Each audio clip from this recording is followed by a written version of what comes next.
Hello friends, कैसे हैं आप सब। आप सभी का स्वागत है मेरे चैनल एक्सलेंट विद एनसीईआरटी में। आज हम क्लास 6 का chapter 10 building paintings and books पढ़ेंगे।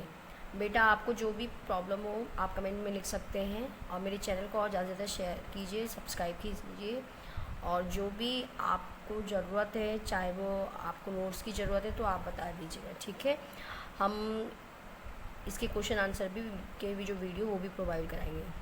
चलते हैं अपने chapter 10 building painting and books. बेटा, बिल्डिंग पेंटिंग्स एंड बुक्स का मतलब है कि चैप्टर 10 में जो बिल्डिंग्स बनाई गई इतिहासकारों के थ्रू, जो इतिहास में पहले बने हुए हैं, जो शासकों ने बनाई हैं, जो पेंटिंग की और जो बुक्स है उसके बारे में बताया गया है। यहाँ पे एक क्वेश्चन ऐसे आता है कि चैप्टर 10 में जो बिल्डिंग पेंटिंग एंड बुक्स है उसमें एक बच्चा है, उस बच्चे का नाम क्या, जो एक्साइटेड रहता है वहाँ के स्टोनी पाथ को देख के, कुतुब मीनार को देख के। तो उसका नाम बताइए आप, क्या नाम है आप बताइए। तो उसका नाम है मरुदसामी, ठीक है। मरुदसामी वाज सो एक्साइटेड, वो बहुत ज़्यादा एक्साइटेड था। His brother had propelled his wheel chair और अलॉन्ग द डस्टी, क्योंकि जो उसका भाई था, ठीक है, वो क्या करता है, व्हील चेयर पर बिठाकर उसे कुतुब मीनार दिखाता है। वहाँ के जो प्रसिद्ध लोह स्तंभ होते हैं, क्या होते हैं, लोह स्तंभ होते हैं, उसके सामने उसको लेकर आता है। और जो उसके रास्ते हैं, जो स्टोनी पाथ है, डस्टी स्टोनी पथरीले पाथ है, ये धूल भरे पाथ है, वहाँ पे वो उसको लेके आता है। के रास्ते में वो रैंप के सहारे, ठीक है, किसके, एक रैंप के सहारे यहाँ तक उसके लिए आना क्या था, बहुत ही ज़्यादा टफ था, ठीक है। It had been tough but now he was here, लेकिन क्या हो गया, लेकिन वो वहाँ पे वो आया था, ठीक है। In front of famous iron pillar, वो लोह स्तंभ के पास था। It was unforgettable experience. तो ये उस बच्चे मारुसामी की ना भूलने वाला अनुभव था। आप बेटा, अगर आप हिस्टोरिकल जो बिल्डिंग होते वहाँ पे अगर आप जाएंगे, वहाँ आप देखेंगे तो आपको हमेशा वो याद रहेगा, ठीक है। अब आते हैं इसमें क्या बताया, the iron pillar. Iron pillar के बारे में क्या है, जो आपके लोह स्तंभ, आप ऐसे ये पिक्चर में देख सकते हैं, देख रहे हैं आप पिक्चर में, ये पिक्चर में आप देखिए, ठीक है, ये लोह स्तंभ, ठीक है।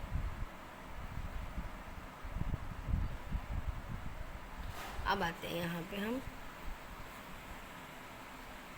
The iron pillar at Mehrauli Delhi is a remarkable example of the skill of Indian crafts person. जो मेहरौली जो दिल्ली में है, ये क्या है, कुतुब मीनार के परिसर में खड़ा है। क्या है ये लोह स्तंभ, ठीक है। और क्या बताया है इसमें,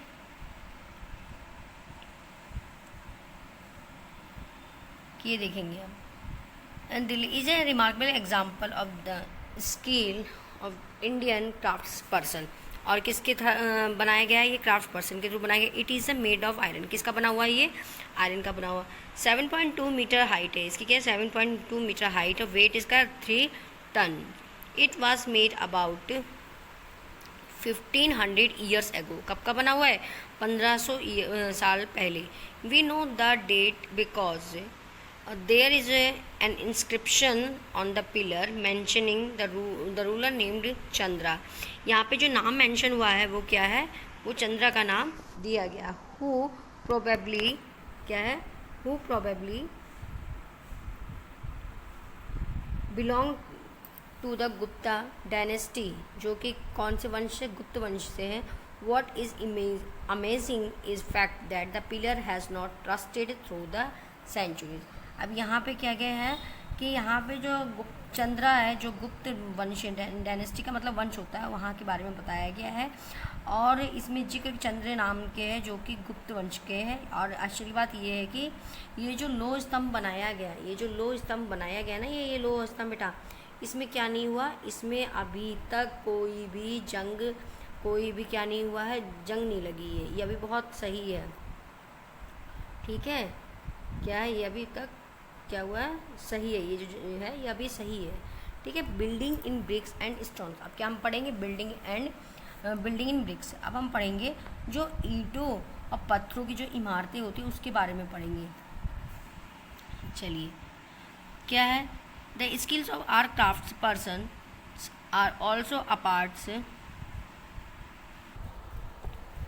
तो बेटा building in bricks and stones, अब यहाँ पे जो इमारतें जो कि ईंटें और पत्थरों की बनी है उसके बारे में हम पढ़ेंगे। The skills of our craft person are also apparent in the buildings that have survived. यहाँ पे क्या है कि जो हमें ये दिखाई देते हैं, ये जो हमें मिलते हैं, जिन लोगों ने ये बनाया है, इन्होंने क्या है एक ऐसे स्तूपों के इमारतों को मतलब बनाया है। अब देखिए क्या बनाया है इसमें कि हैव अ सच एज, जिसको स्तूप कहते हैं, स्तूप्स या stupas.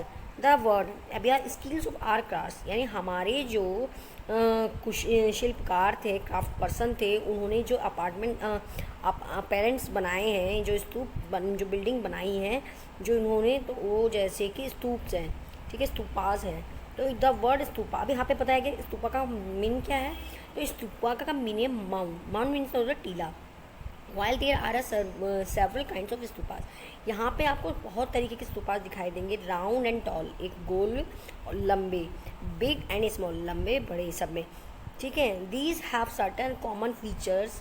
Generally there is a small box place are that centre heart of the stupa. तो आप ऐसे ही स्मॉल बॉक्स प्लेस दिखाई देंगे जिसमें आपको ऐसा लगेगा कि स्तूप के जो भीतर एक छोटा सा डिब्बा रखा रहता है ना, बस ऐसे ही आपको दिखाई इन डिब्बों। और आपको क्या लगेगा कि जो यहाँ पे दिस में contain bodily remains such as teeth, bones, ashes of the. और जो ये स्तूप है ना बेटा, इसमें ना कुछ इसमें जो आपके जो वो थे हमारे अनुयायी थे, जो बौद्ध बुद्ध के, तो उनके शरीर के कुछ अवशेष जैसे दांत रखा गया है, हड्डी हो गई उनकी राख हो गई, ये चीज़ें वहाँ रखी गई हैं, ठीक है बेटा। अब हम पढ़ते हैं आगे। बुद्धा और हिज फॉलोवर्स, ये अभी मैंने बताया कि उनके अनुयायियों के रखे गए, और things they use as well as precious stones and coins, जो वो यूज़ करते थे, क्या यूज़ करते थे, स्टोन्स यूज़ करते थे एंड कॉइन्स यूज़ करते थे, यानी सिक्के। The box known as the real cast, ये जो बॉक्स है ये रैली कास्केट था, जिसको हम हिंदी में धातु मंजूषा कहते हैं, ठीक है। was covered with earth, later a layer mud brick or baked brick was added on top, then the dome like structure was sometimes covered with carved stone slabs। अब इसमें क्या है, इसको बाद में ना टीलों के और ईंटों से ढक दिया गया, और बाद में फिर क्या हुआ बेटा, इसमें जो गुंबद नुमा ढांचे होते हैं उसे तराशे पत्थरों से ढक दिया, जो तराशे गए पत्थर होते हैं ना उनसे भी ढक दिया गया, ठीक है। अब देखिए often a path known as offer, अब यहाँ पे क्या है बेटा कि his box known as the relic casket was covered with earth, later a layer mud of brick of packet brick was added on top, then the dome like structure was sometimes covered with the covered stone slab. यहाँ पे ये बताया गया है बेटा कि जो ये बॉक्स है ना, ये बॉक्स में क्या है कि ये अर्थ में ये क्या था, ढका हुआ था, ठीक है। इसको जो ईंटें होती है ना उससे भी उसके टॉप को क्या करते, पहले ईंटें क्या करते हैं, हम ब्रिक को पकाया या सेका जाता है, तो वहाँ उसको टॉप यानी उसमें ढक दिया गया। फिर इसका जो डम है like structure was sometimes covered, तो इसको स्टोन स्लिप से क्या कर दिया गया, कवर कर दिया गया, ठीक है। क्या कर दिया गया, ढक दिया गया, जो गुम्बद नुमा जो ढांचे होते, तराशे हुए पत्थर होते, उससे ढक दिया गया। Often a path known as the pradakshina path, अब इस पाथ को किस नाम से जान रखते हैं, प्रदक्षिणा पथ कहते हैं, ठीक है। Was laid around the stupa, जो कि कैसा है, वृत्ताकार पथ है, ठीक। This was the surrounded with railing, इसके रेलिंग है, and the path through the gateway devotee walked around the stupa is clockwise direction. अब यहाँ पे क्या है, जो कि यहाँ पे जो रेलिंग है इसे घेर दिया जाता है, जिसे क्या कहते हैं, entrance path through the gateway devotees walk, यहाँ पे लोग जो परिक्रमा करते हैं अराउंड द स्तूपा के क्लॉकवाइज डायरेक्शन में, ठीक है। उसके बाद है कि जो बोथ रेलिंग है and gateway were often decorated with sculpture, और इसको बहुत सुंदर सुंदर कलाकृतियों से क्या कर सजा दिए जाते हैं, ठीक है। अब आते हैं हम यहाँ पे फाइंड अमरावती ऑन मैप। अब आप अमरावती में मैप में देखें, पेज नंबर 87 होगा।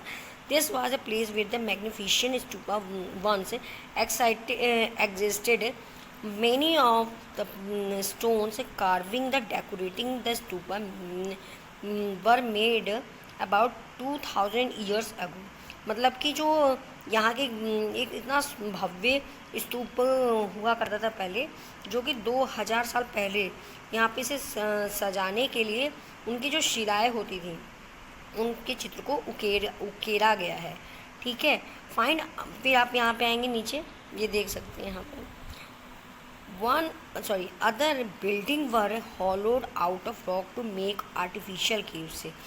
कई बार तो क्या हुआ है कि यहाँ की जो पहाड़ियाँ हैं उनको काट कर जो कि गुफा बनाई गई। ठीक है, some of these were very elaborately decorated with sculptures and painted walls।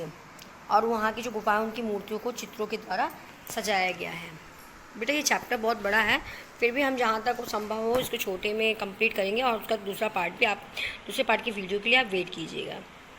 आगे चलते हैं। Some of the earliest Hindu temple were also built at this time. Deities such as Vishnu, Shiva and Durga were worshipped in the Shrines। अब यहाँ पे क्या बताया गया है? यहाँ पे ये बताया गया है कि पहले यहाँ पे जो हिंदू जो मंदिर थे उनका भी निर्माण किया गया है, और इस मंदिर में शिव, दुर्गा जैसी देवी देवताओं की भी पूजा होती थी। अब बेटा अगर आपको इसमें मेरी रीडिंग का जो है ज़्यादा तेज़ लग रही हो, जल्दी हो कि मैं जल्दी में आपको पढ़ा रही हूँ, तो प्लीज़ कमेंट करके बताएंगे, उसके बाद हम इसको कंटिन्यू रखेंगे। ठीक है, मेरी वीडियो को आप ज़्यादा से ज़्यादा सब्सक्राइब और शेयर कीजिए, लाइक कीजिए कि मेरी वीडियो हेल्पफुल पर्सन के पास, जो बच्चे तैयारी कर रहे हैं वहाँ तक पहुँचे और वो अपनी तैयारी में आगे बढ़ें। तो मेरा इससे चैप्टर 10 बिल्डिंग, क्या है चैप्टर 10 आपका ये जो चैप्टर है बिल्डिंग, पेंटिंग एंड बुक्स, ये आपका पार्ट 2 फिर दूसरे वीडियो में आएगा। इसीलिए आप मेरे चैनल को लाइक, सब्सक्राइब, ज़्यादा शेयर कीजिए। Thank you.